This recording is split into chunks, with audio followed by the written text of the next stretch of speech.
Hey folks, Pete Caliendo here, Baseball Outside the Box. Thanks for joining us on the show today. We are going to have a great one. You're on Facebook Live with Pete Caliendo and Zan Barksdale, and also you are going to be on YouTube. So some of you will be watching on Facebook Live. If you got any questions, please ask. If you don't, we'll have the questions for you.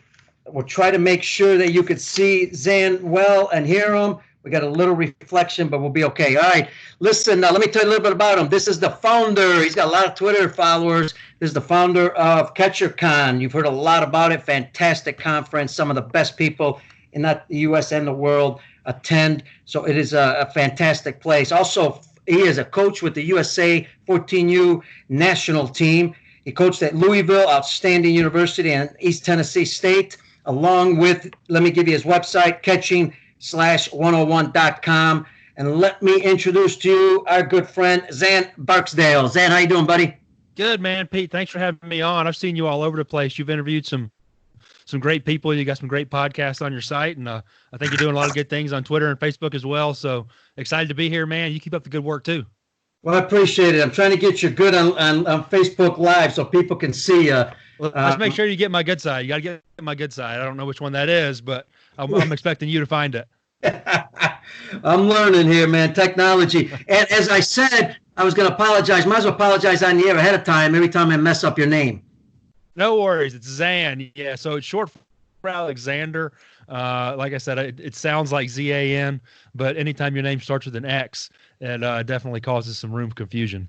Yeah, that's all right. But I'll tell you what, it's a cool name, and I think I like the name. So it's great. It sounds like a baseball name too. And by the way, didn't mention, I believe you were with the Atlanta Braves, right, in professional baseball. Yeah, I've spent a couple of years with those guys. Yeah, super. I'll tell you what, we'd love to jump in right away. And here's the thing I love to jump in about. This is a great time. Everybody's at home.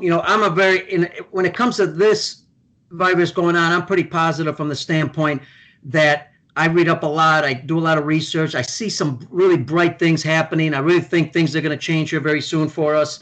But in the meantime, you've got a lot of students, obviously. You've got a lot of players out there. And I'd love to get your input on some of the things that you're discussing with your students, what they could be doing home. Because it's going to be about catching, but they also got to be ready soon, especially like high school players, that maybe the season starts, or even your travel teams.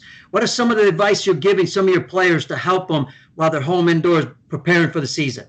I think that's a great question. It seems like the hot topic right now with everything going on with coronavirus. I think there's really one big distinction that you have to make first, and that's what is your goal and what are you trying to do right now? Depending on your age and your playing history and all sorts of other variables, I think you can really kind of fall into one or two camps.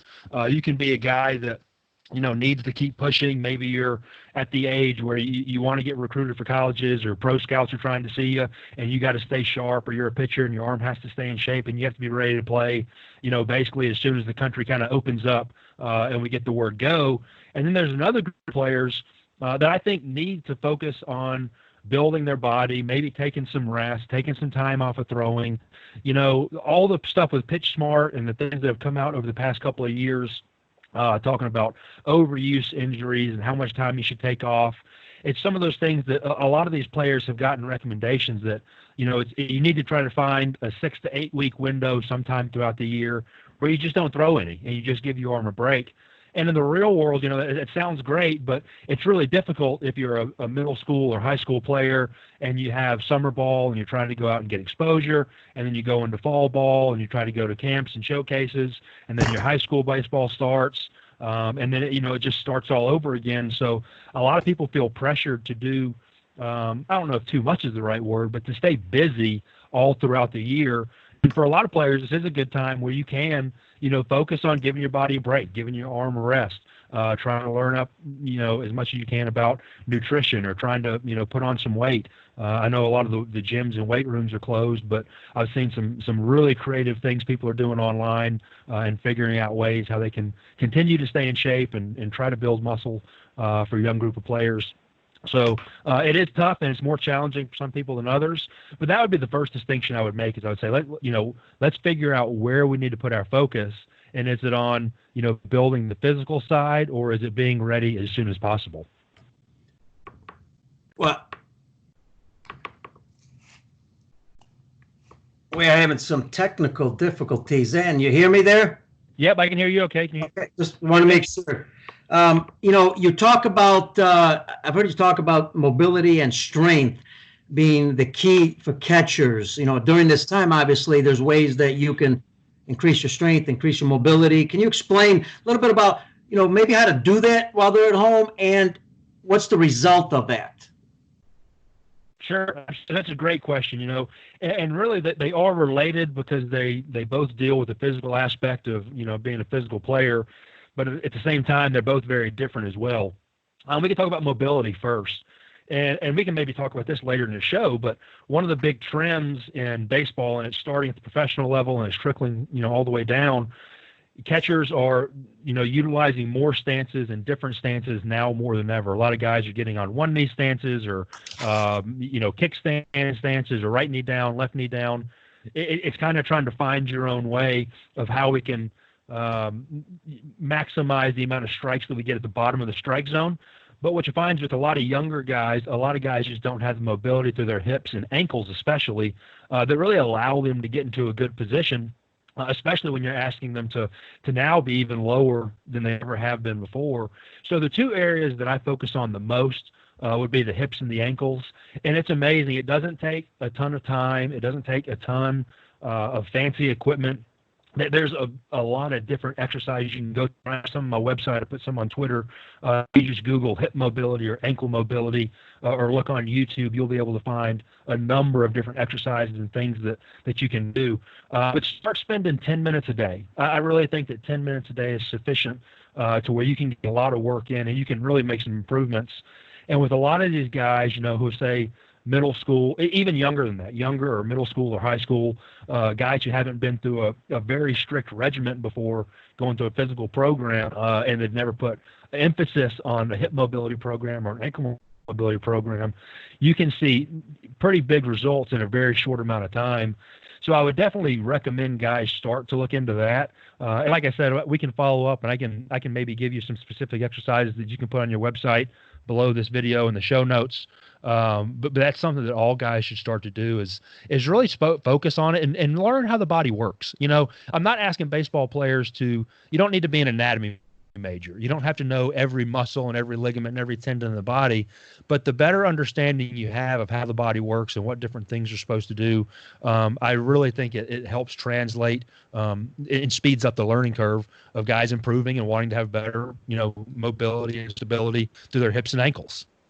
Hey, we're talking catching. Talk about catching. You're with Mr. Barksdale. Listen, catching, by far, obviously pitching, they got the ball. They control the game. But without great catchers, your pitchers aren't going to have confidence. I think a lot of us understand why a catcher is so critical. But before we get into some of those areas, I'd like to ask you, what about, you've been through a lot of different changes in the game of baseball when it comes to catching. Talk about some of the things that you used to possibly teach or do that now are changing for the better, or possibly some things that we're still using.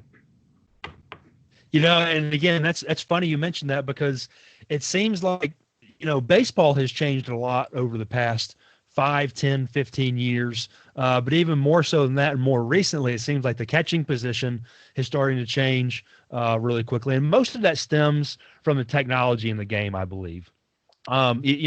When I was playing 15 or 20 years ago, our stretching before the game and our pregame routines looked completely different than what they do now. Nobody had ever heard, or maybe if they did, they didn't use it. But you talk about dynamic stretching routine where guys are moving around and active before the game. When I played, it was, touch your toes for 15 seconds, bend down, right over left. It was just static stretching. So that's one of the examples that I like to give because I think guys my age and an older generation can understand and appreciate how much that just the stretching and preparation for practice or games have changed, how much has actually changed inside the game.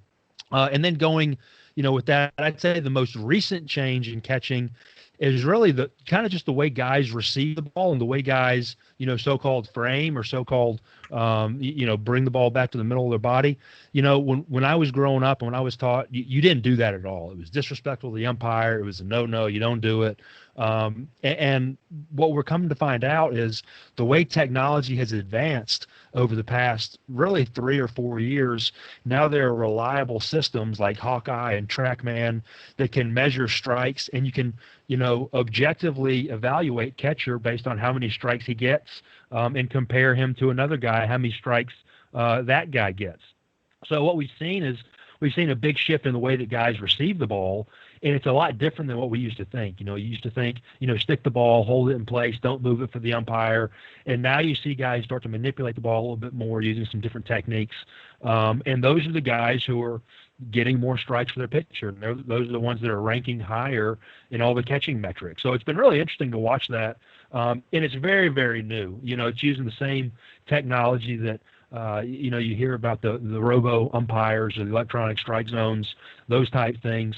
Using that technology, you can actually objectively grade a catcher instead of me and you both watching somebody receive a pitch, and maybe I think he looks good and you think he looks bad, but there's no real way to measure it.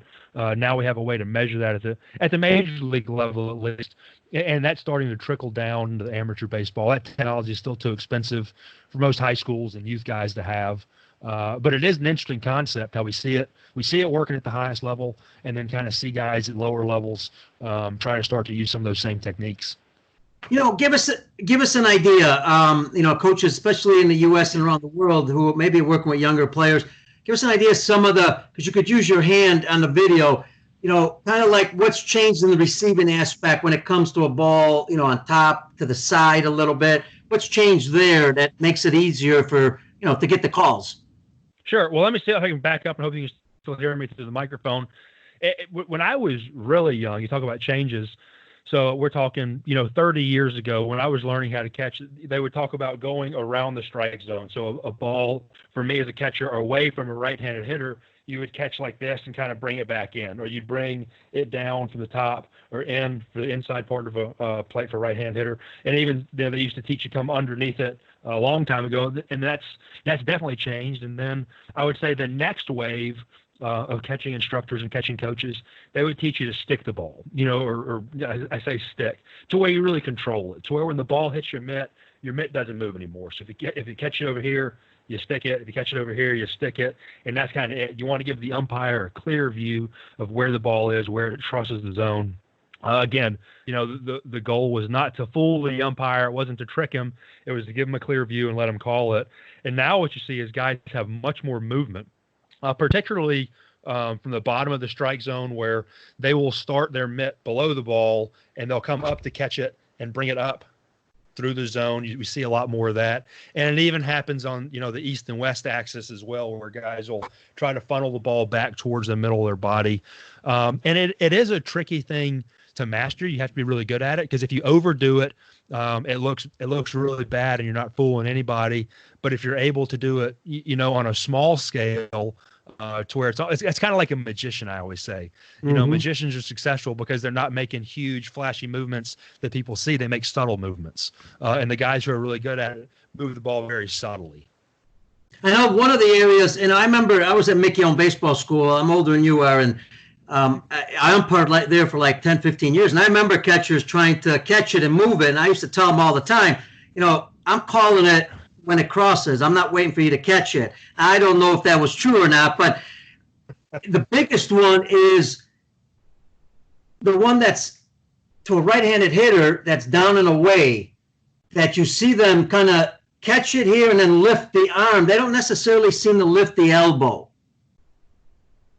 Yeah, correct. You would want to definitely start with the mitt. And some guys, again, based on a fastball or breaking ball, different pitchers, some guys will catch what they call flexion to extension. So if I can get on the screen for you. So where I'm flex to extension would be like this, to where I catch out. And some guys will catch extended towards flex. So there's different ways to bring it up, whether it be out and up or almost back and up. There are different ways and different techniques, and part of that is individual. Some guys are just better at catching one way over another. And part of it is what type of pitching staff you have. You know, if you have a guy that has a more 12 to 6 curveball, that's going to be a lot different, you know, than a guy that, you know, throws mostly sliders or changeups. So it is individualized, and that's kind of the cool thing about catching right now is that there aren't a lot of I'd say there are less, you know, steadfast rules right now that, hey, as a catcher, you have to do this, you have to follow this set of rules. Guys have a lot more freedom and a lot more flexibility.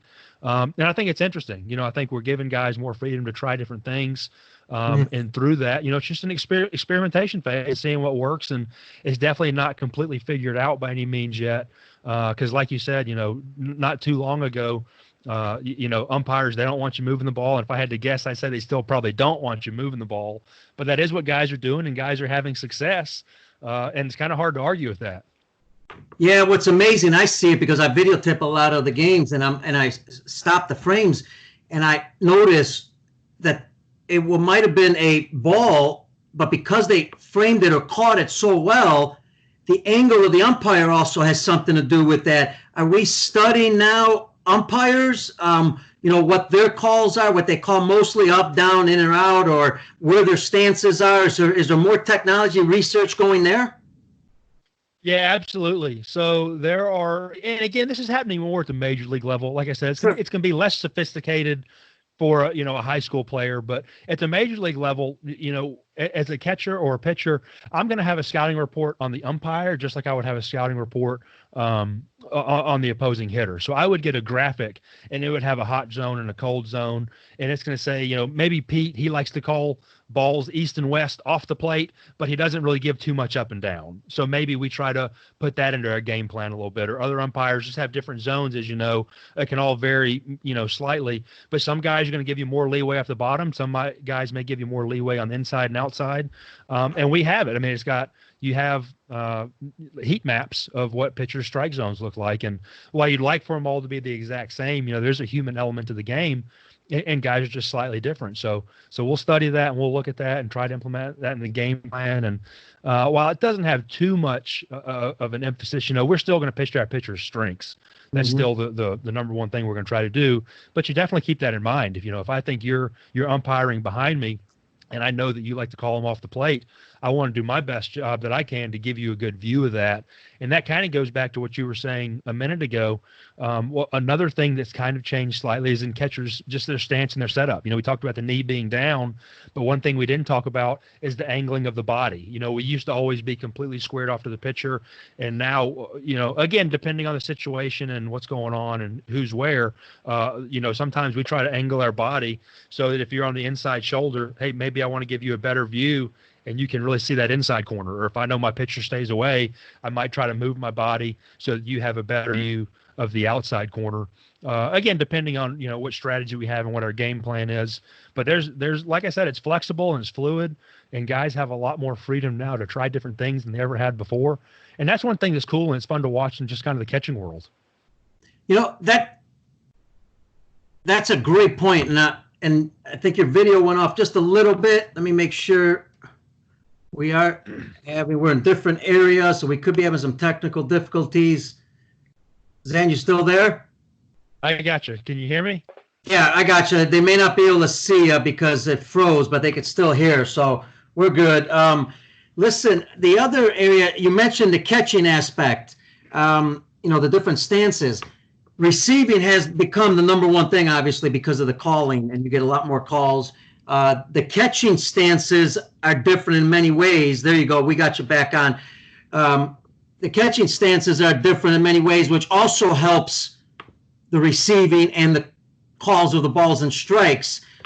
So which ones, you know, give us an idea. What are some of the stances that they're using now? Would you recommend them for younger players also? Yeah, and this is where I think, I'll say this. I think the things you're seeing happen at the major league level, and this is just my personal opinion. Somebody may feel different, and that's completely okay. I think they're going to be more effective at the major league level than they would be at the amateur level, simply because everything is going to be more consistent there. So the umpires, you know, the major league umpires, they're the best in the world. They're going to be, their zone is going to be as accurate as anybody out there. The strike zones, they're going to be, you know, very close. Yes, there's some differences in different guys, but they're going to be very close. And then you have radars and you have umpires being reviewed during the game, just like they have instant replay for plays after a game. An umpire gets a stat sheet of which calls they got correct, which ones they got incorrect, and they're graded on that. That's how they're graded. So those guys are good. They get graded. And because they have that level of precision, I think some of these techniques are a little bit more effective there than they would be if we, let's say, go down to I live in Kentucky, so let's say a small high school in Kentucky where the umpires, no offense umpires, it's just a lot lower level of baseball. The zone is going to be much different.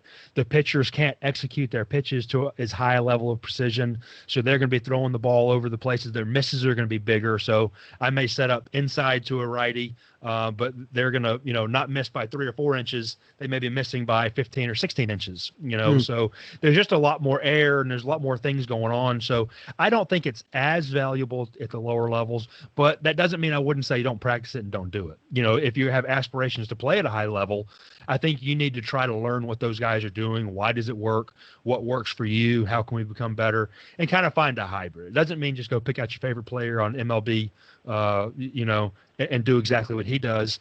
But it would be a good idea to start playing with some of those things. And so you're talking about the stances.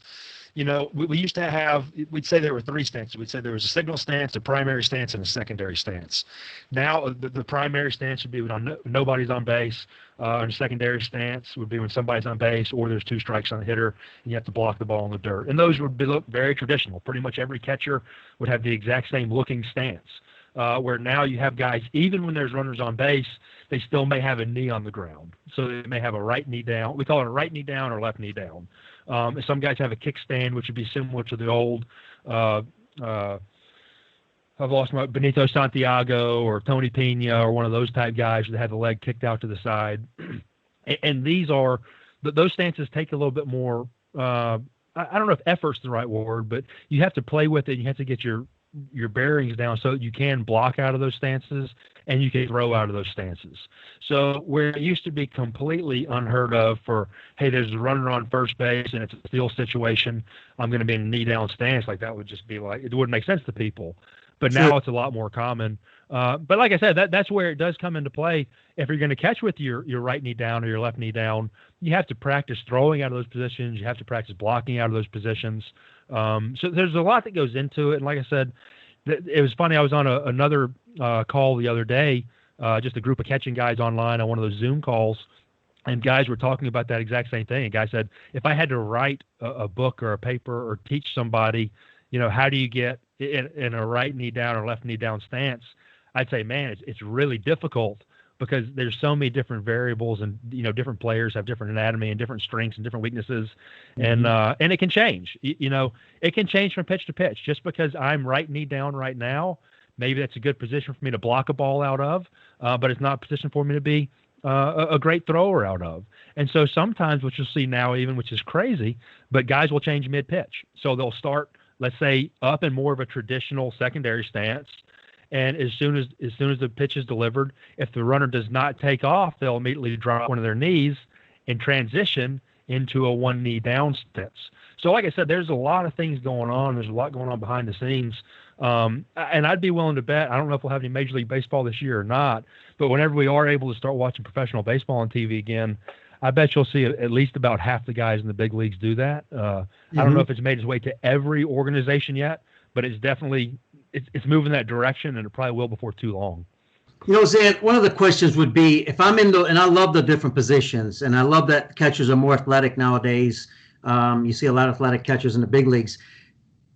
If you're in a kickstand, or if you're in one knee, or even a regular stance, not necessarily with a runner on base, but you still have one stance for everything. There's got to be a technique where I have to anticipate where the ball's going to be, and I got to start something, but I also can't get up too early to interfere, with the call, because the strike and ball is so important also. What's something, I know you can't show it exactly on video, but what's something that they need to think about getting out of that stance to be able to throw a runner out? Well, and that's a good question, because there are some different things you can do. And one of the things that I would say is that there are a few guys who have implemented it a lot. Mitch Garver with the Twins did it. There was some video. A friend of mine, Tanner Swanson, who just got the job in the Yankees big leagues. He had Gary Sanchez, I think, trying to try that this spring. There was some video floating around of him working on Twitter, and you just see guys trying different things. Unfortunately, I haven't got to watch him, play an entire season at Stance yet. But what you'll see is a lot of it's similar. There's certain things that, if I'm a shortstop or a pitcher or a catcher, when I throw, there's certain things that have to happen. For me, my back foot or my plant foot has to be on the ground before my front foot. So even if I'm in a one-knee stance, it's still going to be similar where I still have to take a small step with my right foot, and then my left foot would land, and then my body's going to square up to my target. And again, there's some slight differences and slight variations. So for the most part, things don't change. Time, I guess, is what I'm asking. A lot of guys, they are not. But I'll tell you what I think. This is just my prediction. This is not. I don't know if it'll happen or won't. I think we're going to start seeing more guys throw from two knees, again, like the old Benito Santiago, as we see more guys transition into knee-down stances. I think from a lot of the guys I've worked with, and again, if you have enough arm strength, which is not everybody, but if you have enough arm strength, a lot of guys can throw the ball to second just as quickly from two knees down as they can standing up. So that's one of the things I'm really interested to watch and see over the next couple of years, because and again, I might be wrong, but I'm predicting that more guys transition into throwing it from their knees, regularly, not just, once a season or twice a season, but that's just how they throw. That's their throwing mechanics. Now, if you were talking to high school coaches, travel coaches, even some youth coaches, advice with the catchers when it comes to dealing with the umpire or positioning, or again, trying to get that call. Any suggestions that they could use to help their catchers? Yeah, the first thing I would say is always encourage your catcher to build a relationship with the umpires.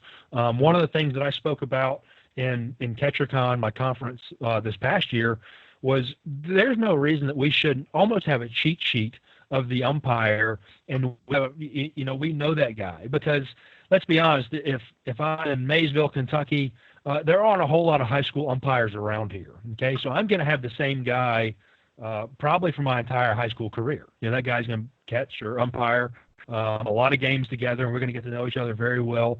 Build a relationship, get to know him, speak to him, shake his hand before the game, obviously be respectful.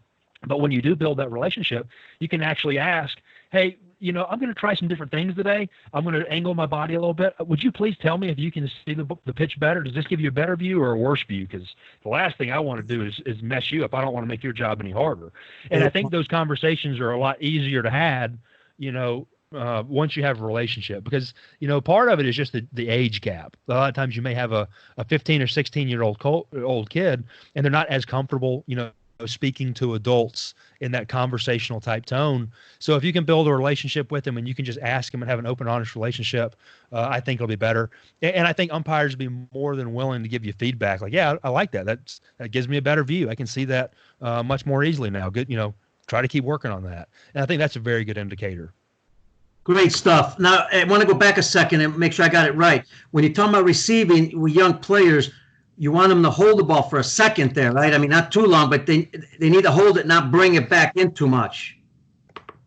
And that's a debate where some guys go different ways. Now that we see some guys, Tyler Flowers, he does it a lot. JT Remuto does it a lot. We've seen a lot of other guys throughout the big leagues. They have a lot more movement and they're a lot more fluid.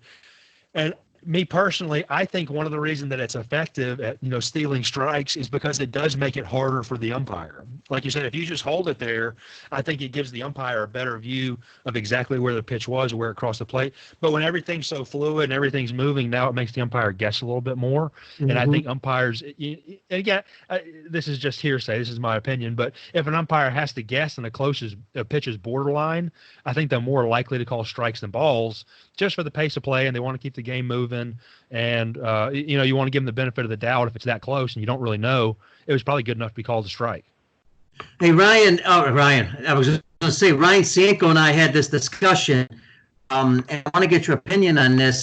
We probably should have started with this because everything is visual, right? I mean, Yep. we hit, we catch, we field. I mean, if your vision's not there, if you don't understand how to use your vision, what are some is there any tip you can give? Because, if a catcher, I would assume if a catcher sees the ball earlier, they could also anticipate where it's going to be and not be there late. So any tips on, how some training that catchers can do to help them? Yeah, well, I'll tell you what. I'll give you one example that I recently saw on Twitter. And if you're a catching guy, I'd probably follow you on Twitter. So I try to keep up with what's going on. I saw a really creative. It was a college coach, and I've forgotten which school he was at off the top of my head. But a couple of weeks ago, he posted a drill that he did with his catchers, and he simply got. I don't know if you've seen. It's probably in the kids section at Walmart or a toy store where you have magnetic letters that would go on your refrigerator. Okay. Mm-hmm. He got a pack of these magnetic letters, and inside their indoor facility, every day he would jumble them up and put them all over the place. And he would have a partner time him on how long it took him to find each letter. So maybe the partner, is going through the list and he says R, and the catcher has to find it, with his eye, trying to keep your head still, but trying to track it with his eyes and find it. And it's just a vision drill that I thought was super creative, and anybody could spend a couple of dollars and get those. And he said that he did a study with it. And again, I'll try to find it so we can put it in the show notes for you. But he did a study, and his catchers, when they started, by the time they finished, how much, I think they took about half their time off. Wow. So again, is it a direct correlation to seeing a pitch? I don't know if that's exactly the direct, but I think it's very purposeful, and I love the creativity that coach had. And that's definitely something that I would do with guys, especially this time of year when maybe you don't have a machine at your house, but you probably do have a metal wall, or you could put them on your car, or you could put them on your refrigerator, and you could go and practice for 2 minutes a day and just work on your vision as a catcher. So that's one thing that, Ryan, very smart catching coach, a guy that I respect a lot. He's absolutely onto something there.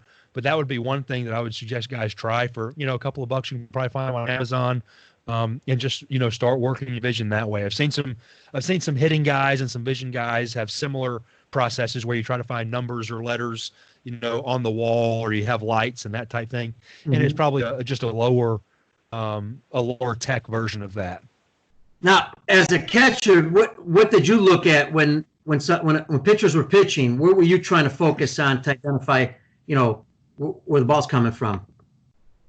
It's funny you asked that. I was thinking about it the other day as I read a discussion online again. It was talking about, how a lot of hitters are taught to have, soft focus here, and then you look over here.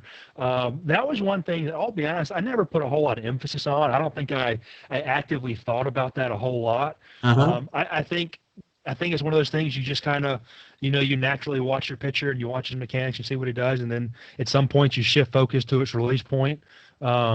But yeah, I wish I had a better answer for you, but that's something that I think just kind of comes naturally. I think if you try to overthink that, I think that's when you kind of get yourself in trouble, and you'll get stiff and you'll get tight. And if you look for something minute, it can be difficult as you just try to stay relaxed. And along that line of staying relaxed, one thing I think is important is really teaching guys to breathe, which sounds simple, but if you can be behind the plate and take a deep breath and calm, you can relax yourself down, you can slow your heartbeat. And a relaxed catcher is going to outperform a stiff catcher any day of the week. And catchers have obviously so much of a responsibility. I mean, they're so critical in the game, and we started talking about, framing and receiving, because pitch calling seems to be the number one thing, or not calling, pitch framing seems the number one thing, because you can get more strikes, as we talked about, if you do it well. Obviously, there's other skills that guys need to work on.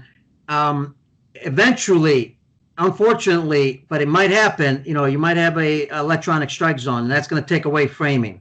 What's going to be the next skill? What are the next skills that, if you were to categorize them for a catcher, that the top 3 or 4 that catchers really need to focus on to get better, to become better as a package? What are those 3 or 4 top skills? Yeah, and honestly, I think that's going to happen at some point. I don't know if that's 2 years away. I don't know if it's 5 years away.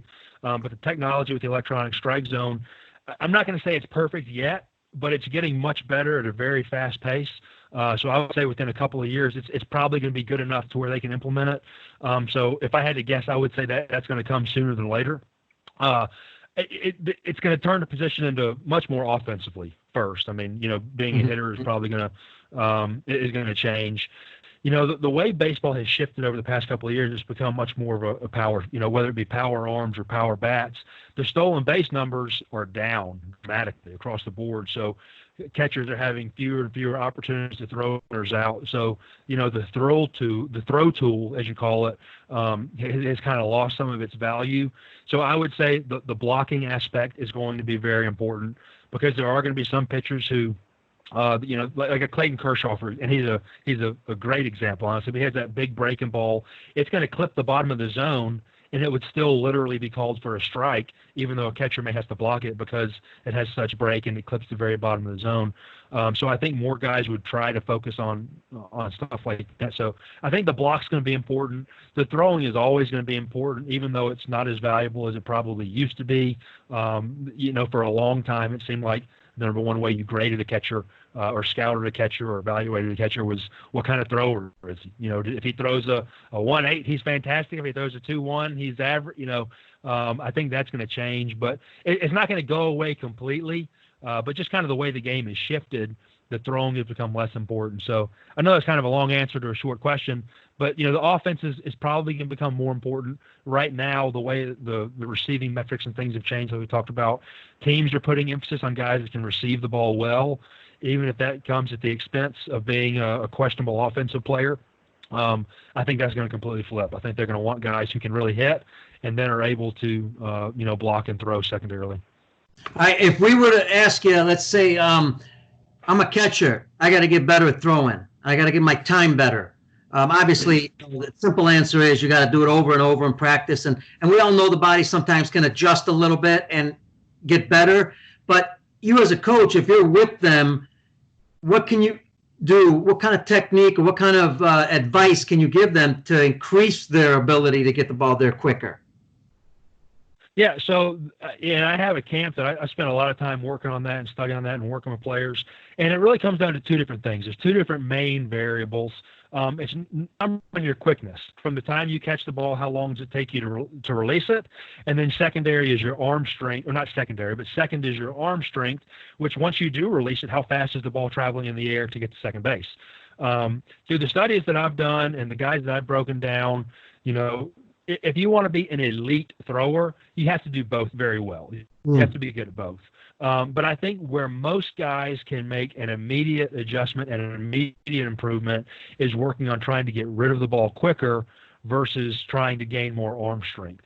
Because you and I both know, for a guy who's developed, it's really difficult, to gain 5 miles an hour. So if I'm a high school, let's say pitcher, and I throw 88 to 93 is a big jump. 5 miles an hour is a big jump for any position player. And again, as you're younger and you're growing, it changes more rapidly. But as you start to physically mature, those numbers slow down and they become harder to achieve. Or if you're a pitcher that throws 90, it's a lot harder to go from 90 to 95.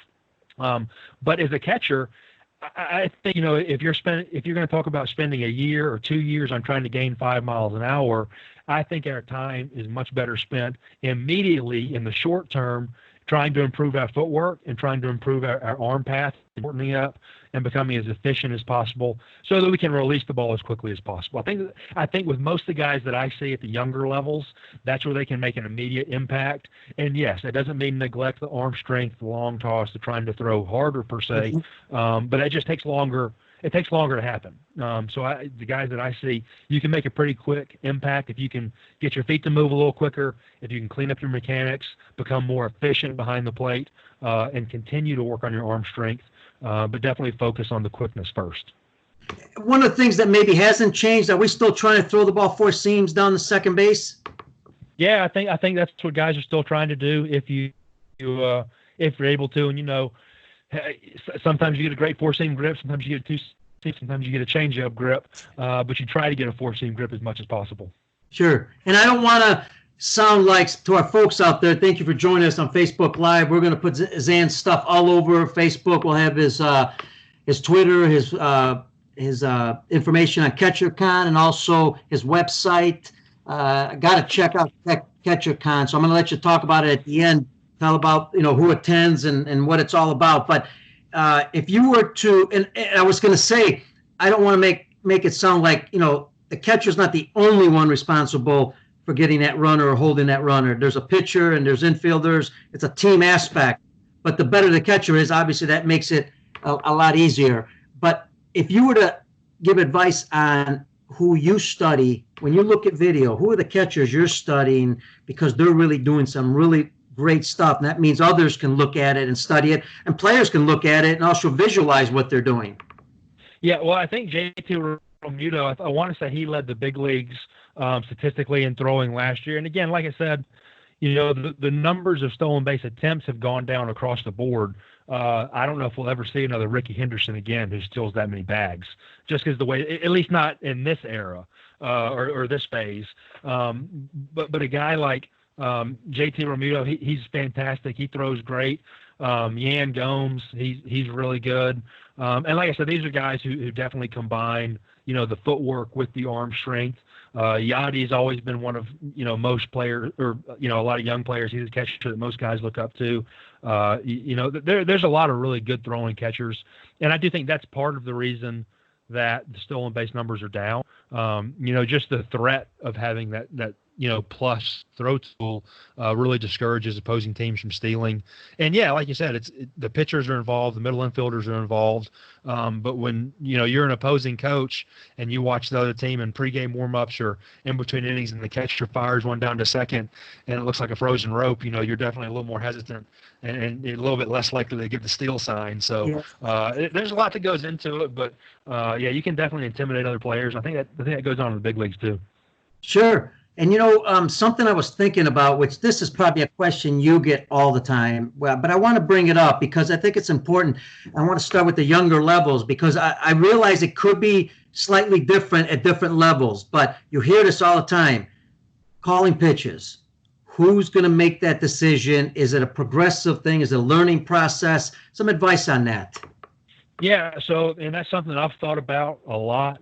It's funny you mentioned it, 'cause I started writing a book on it a couple of years ago, and it's one of those topics that just keeps expanding and expanding and expanding, and it's been about 80% done or 90% done for the past 2 years. I got to finish it up. But that's actually the first thing I talk about in the book is who should call the pitches. Should it be the coach or should it be the players? And when we talk about the players, ultimately the responsibility boils down to the pitcher. Even though the catcher is the one putting the suggestion down, if the players are calling it, the pitcher's the one he's the one getting his name put next to the W or the L. He's the one that needs to have confidence in his pitch and needs to feel good about it and get behind it. But I do think it changes at different levels. And what we're seeing is, at the younger levels, whether it be high school or summer ball or college ball, a lot of the coaches are calling the pitches because they might do a better job than one of the players do. And I'll just be completely honest. I kind of agree with that at some point. If you're a college coach, I spent 10 years in college coaching. We spent a lot of time going over the scouting reports for the opposing team. We would watch videos. We'd break them down. We'd talk to the other coaches. Where the players, I know they want to win. I know they're trying the best they can, but they're not spending the same amount of time and energy and effort studying the opposing hitters, looking at videos, reviewing past years of notes. So as a coach, you're probably a little prepared, and also you kind of feel like your job is on the line. If we lose, if we go 20-40 this season, I'm probably getting fired. So you want to hold that responsibility in your hands. But with that said, from a development standpoint, only way to really get better at doing it is doing it. So I think most of you asked about the young guys specifically. I would encourage people to really take a hybrid approach. And it doesn't mean it has to be all or nothing or one way and that's it. So if you're my coach, maybe in the first inning, you come out and you call the pitches. And if our pitcher's on today, you might say, hey, Zan, you and John, you take it over for the next inning. Let's see how it goes. If we have a good inning, maybe you let me continue to call them or us continue to call them. Or if it doesn't go so well, maybe when we get back to the dugout, you say, hey, Zan, why'd you throw the three-hole hitter, the 3-1 change it, whatever it is. But just start to have a conversation and start to teach. But I think the important thing to realize is it doesn't have to be all one or all the other. A lot of times I do watch high school games and I watch college games or summer games when it's a blowout and a team is winning 12-2 in the third inning, and the coach is still calling the pitches. for me, that's a situation where it's a great time. Man, let the players call it. I get it. You wanted to call them early. That's fine. I don't have a problem with that, but you have to understand, when to switch it on and off and let those guys take over. So it's a tricky concept. I don't think there's one exact way to do it, but I would say try to split up the responsibility some. Great info. Great. Love it. What about pitch calling when it comes, you get a runner on base? Give us just a couple things you might do with a runner on base, how you might change the sign. Well, a good example of that. I remember being a young player, my first year in pro ball with the Braves. You have to learn the situation and learn the game and learn what's going on. Where, for example, I think, let's say a leadoff guy hits a double. And looking back on it, I feel dumb. I feel how ignorant I was. I made a poor decision. But leadoff guy hits a double, and then the first batter or the first pitch to the next batter, I think I called the fastball away. And what's the batter to a right-handed hitter? And what's he trying to do? His goal was to hit a ground ball to second base. So I gave him the perfect pitch to do it on. Just kind of without thinking. I didn't put as much thought into the actual game and the big picture of the game as I did. I was thinking about this hitter and what can we do to him and set him up. When you have to, kind of step back and look at the game situationally and strategically, and that's where I would say that most young guys struggle. They may not have. They may be pretty good at understanding this hitter does this. Maybe he has these strengths and these weaknesses, but you have to also put that in the context of what's going on in the game. What's the situation? What's the score? Where are the runners? Where are they in the order? And kind of just taking back and taking a big picture look at it. Something, we're coming to the end. I really appreciate all this. It's been fantastic, man. One of the best in the business. And then we're going to talk about Catcher Con too. I won't forget it.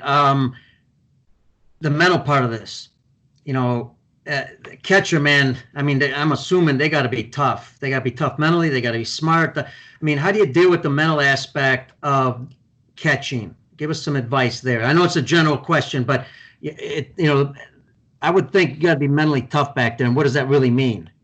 Man, that's exactly what I was going to ask you next. That's one of my favorite things to talk about is, a lot of people you hear talk about is we want guys who are mentally tough, but when you have to break that down, well, what does mentally tough mean? What, is it being able to overcome adversity, or what is your definition? I think it's a very vague term that a lot of people have different definitions of, but I'll say this. So one thing that I like to teach guys, I like to tell guys, and I spoke about this at the ABCA a couple of years ago, is when you're a catcher, you may have to step outside your comfort zone and step outside your personality. So the example I use is I went to school at Ole Miss. When I was at Ole Miss, Eli Manning was our quarterback there. Okay. Now he's a super reserved, introverted type guy. And I don't have a personal relationship with him, but just generally speaking, he's a more quiet guy. Okay. But when he was on the field, you could hear him audibling when you watch the game. Through the TV speakers, you could hear him, whatever he was yelling, he was loud. He projected his voice. Yeah. And so I tell our catchers we have to do the same thing. Hey, if off the field, if you want to be quiet, you want to be a bookworm, and you want to be introverted, man, I got no problem with that at all. I think that's great. That's fine. It's how you choose to be. But when the game is going and the lights are on, you have to be loud. You have to take charge. You have to be a good communicator. And I think being a good communicator is understanding how to talk to people, but it's also being able to project your voice, learning when to speak up, learning when to, whether it be a cutoff or a relay, there's a lot of different things that go on. You just have to take charge and be in charge on the field. You can't sit back and wait for everything to happen to you. You have to be one of the guys directing everybody else, even if that's not necessarily your personality. Like I said, if you're a quiet guy or shy, it doesn't make you a bad person. But when you're catching, when you're in the game, we've got to be loud, we've got to be extroverted, and we've got to be a great communicator. I would assume that when you're talking about that, it's just like the pitch calling, as far as calling pitches. If I'm starting off on a travel team at 15 years old or 14 years old as a catcher or earlier, that's the responsibility also of our coaches to begin teaching them, not in games only, but in practice, to be able to do those things. Because, we all grew up, I'm an introvert. As a young kid, I wasn't talking to anybody. I still don't talk to anybody unless somebody approaches me. So isn't it a teaching process? We can't just tell kids to do that. No, I'm glad you mentioned that because actually one of my favorite stories from, before I played Ole Miss, I played junior college ball for 2 years, and my coach, Kenny DuPont, who actually just retired after this season, he would force us to be loud and force us to communicate. And so the joke that I always tell people is, for 4 semesters I was at junior college, I lost my voice 4 times the first week of practice of every semester because we would have to yell. So if we had PFPs. Let's say, again, maybe we had 20 guys that would pitch. I don't know what the exact number was, but 20 guys would pitch. Every time we had a PFP, as a catcher, you had to yell, "Stay down, step and throw. 1, 1, 1, 1, 1." I mean, I was the only catcher, me and one other guy, so we're going back and forth. You were screaming nonstop for about 30 minutes, and you'd literally lose your voice to where you couldn't talk. But it taught me that, wow, man, when I'm on the field, I've got to be loud. I've got to tell these guys what to do. And that definitely took me out of my comfort zone. I played at a small high school in Mississippi. I graduated with 48 people. There were no crowds. You didn't have to yell over anybody. And then when you got to college, I learned that skill set. But I would say it's definitely a learned skill set. It's not you're born with it. You're loud or you're not. You're a good communicator or you're not. It's something that you learn how to do. And as a coach, I think you can definitely help nudge players in the right direction by doing things like that in practice, forcing them to communicate. After bullpens, during bullpens, you must actively communicate with pitchers. If your pitcher, throws a great pitch, you must give him confirmation, give him feedback, good pitch. Or if he throws a poor pitch, you've got to give him some sort of affirmation, or maybe you have to say, "Hey man, come on." You just have to talk to him. You have to learn that. But that's one thing I do, also as coaching the catchers, is I don't allow catchers just to be quiet in bullpens. You don't just get to sit back there and catch it and throw it and never communicate. You have to learn to communicate with the pitcher. And I think it carries over pretty naturally once you kind of start to learn that.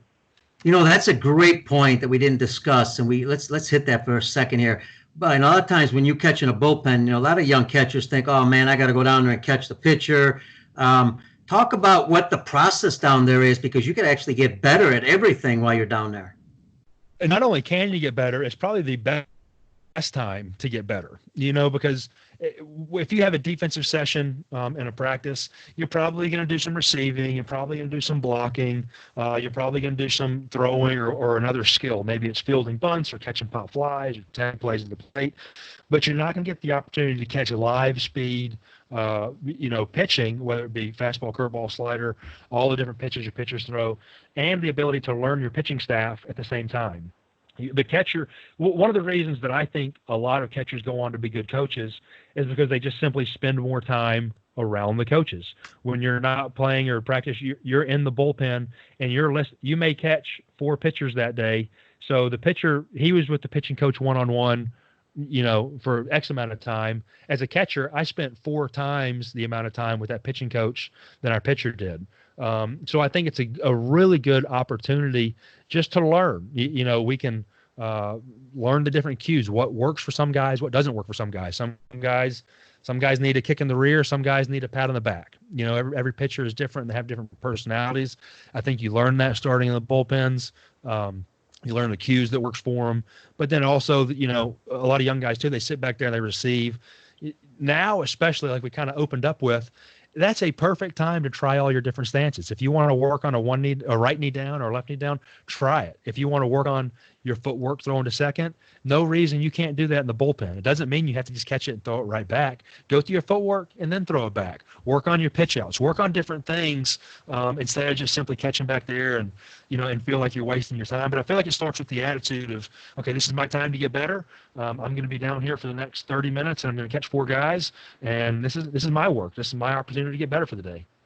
You know what? Love it. And I'll tell you what, I spent a lot of time in Japan. I'm going to throw this at you too. I'm sure you do it. And I watch the Japanese at the major league level, at the World Baseball Classic level.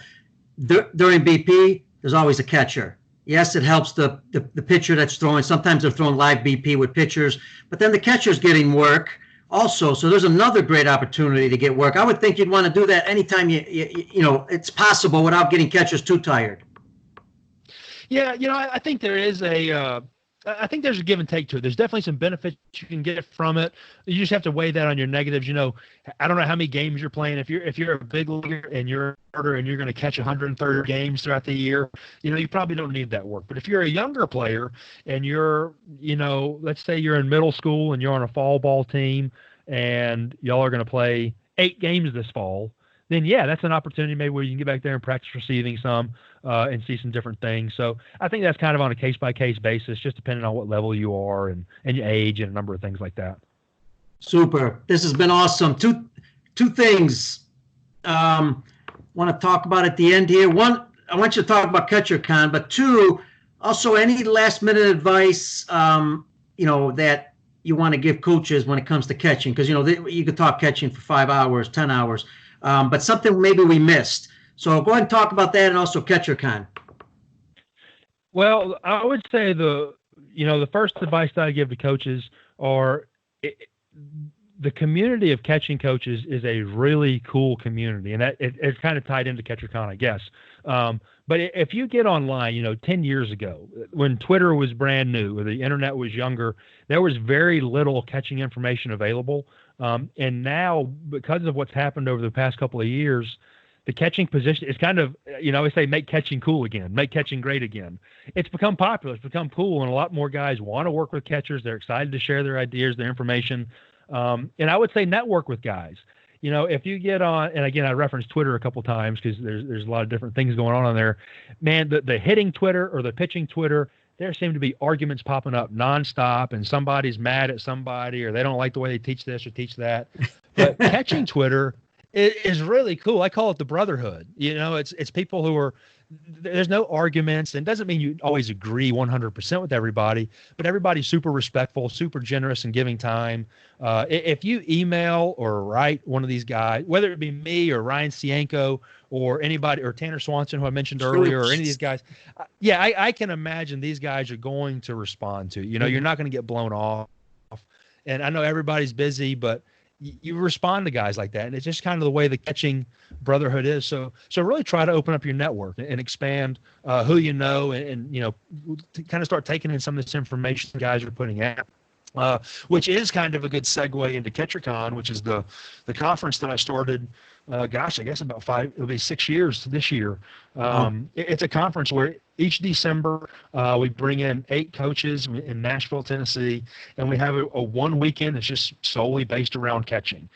We have guys are each given different topics and different presentations. So there's some overlap in topics, but there's not too much overlap, where you're going to get to hear from guys who coach at the big league level, all in professional baseball, to private instructors, to high school coaches. We've even had major league umpires there before. We've had, I'll have another umpire there this year. This year I'll have a mobility expert as well. I'll have strength training coaches who talk about the different demands of the position. So it's just a great opportunity to go and learn. But kind of, hitting off the other thing I just said is, the attendance it's a small, intimate event. It's not huge. There's not 500 people there. But you're going to get to know who's who in the catching world. Last year, of the 30 organizations, we had 13 professional organizations represented there. I think we had 12 the year before. So it's growing in the major league world, the professional world. And then just all the guys that you do see online on Twitter or Facebook that are putting out catching information. Pretty much all of them are there. So it's great. It's a great place to go and meet other people and spread your network and just kind of, stay up to date with what's going on, because like we talked about, as we first opened the show, things are changing very fast. It's amazing looking back, even from the first year of CatcherCon, how some things were taught to last year. There have been a lot of big differences, and a lot of things have really come full circle in a really short amount of time. And finally, we are getting to the end, folks. I want to thank you for joining us on the show. But I do want to mention, as a coach, especially a young coach, we don't have pitching coaches a lot of times. We don't have catching coaches. So it's important to learn those two the best you can, because that is the game right there. If you have great pitching, great catching, what a great way to start. So what do you do as a coach to make yourself better? Well, that's one of the things I'm big on continuing education. Okay, so for me, I like to read a lot, and I don't necessarily just read baseball books. I read a lot of, business books or leadership books or management books, or there's a lot of different personal growth type books. There's a lot of things I like to do on that. But I also do attend other conferences. I attend the ABCA conference they put on each year. I go to CatcherCon. My buddy Lance Wheeler has a pitching event called Pitchapalooza. And it's last year, I think he had about 700 people at it. I think every major league organization was there except for one.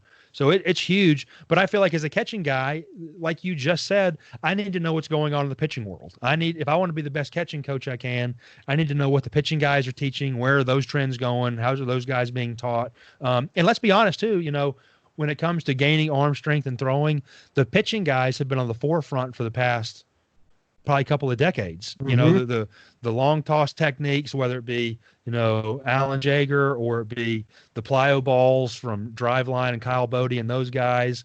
The pitching guys have kind of started that revolution. So there's a lot of things that we can learn from those guys. I think it's just important to be there. And there's some other ones that I go to as well, but those are definitely the biggest ones. Try to stay in contact, try to continue to learn, try to expand my network. And just realize that, you never have it all figured out. You never know anything. Even as the guy who puts on the catching conference each year, I'm taking notes upon notes upon notes and just trying to learn as much as I can, because everybody you meet knows something different than you. Yeah, and I think the best to understand, once you think you know it all, you might as well get out of the game. You got that right. Just when you're in trouble. The other thing, and we'll end it with this, is we'll put all your information on the show notes in case people want to ask you, what kind of books you read and all that. But this is a whole new topic, but I do want you to mention, I noticed on your Twitter, you recommend a book called Hacking Darwin, Genetic Engineering. Now, this has got to be a whole new gambit on development. Yeah, it's really neat. And so I'm about 2/3 of the way through it, but it basically kind of explains the science of genetic engineering, and it kind of predicts what's going to happen in the future. How I guess the most basic example I could give you is if a child is born with, say, a genetic disease. Okay, it talks about the technology that's in place right now and how it's moving, so that the future doctors are going to be able to prevent that by looking at the cells while they're in the embryo or even before the embryo, and how the methods they use to change it. And a lot of it's over my head, but it's really cool when you think about these things that we're going to be able to prevent diseases in the not too near distant future. It sounds crazy, but parents are going to have a lot of options, with genetic engineering, and what traits would they like to pass on to their children, and would they not. So it's definitely an interesting topic. I don't pretend to be an expert on it, but it is very thought-provoking, and it's something that if that sounds interesting to you, definitely think about checking out. You and I may not be around, but we may have genetic catchers, where we'll start, engineering catchers out of birth. But that's for a whole different story. Hey, listen, I want to thank Mr. Barksdale. And if you're wondering why I'm calling him Mr. Barksdale on Facebook or on Twitter, simply because I screwed up his name a couple times, and two out of respect. So that's why I call him Mr. Barksdale. But hey, listen, I want to thank you for being on the show, man. This has been fantastic. Hey, man, thanks for having me. Like I said, I've been following you for a while and appreciate the work you do and the podcast and info you put out there. So keep up the good work, and thanks for having me on. Maybe we can do it again sometime. Oh, awesome. Definitely got to continue this. And we're going to ask also, I'd love to see you come on an ISG, International Sports Group Coaches Conference. We do them all over the world. So hopefully we'll get together and get you on one of those. That'd be awesome. Yeah. All right, folks. Thanks for joining us. I am Pete Caliendo, host of Baseball Outside the Box. Don't forget, check us out at baseballoutsidethebox.com. I want to thank all our listeners. Thank you to our producer, Brian Kroc of the Lineup Media Group. Thank you to all our listeners. Continue to share everything. Thanks to our Facebook followers. And if you have any questions, please email me at petercaliendo@att.net. Want to wish you a safe day. We'll be back on the baseball field soon. God bless you all, and catch you on the next show.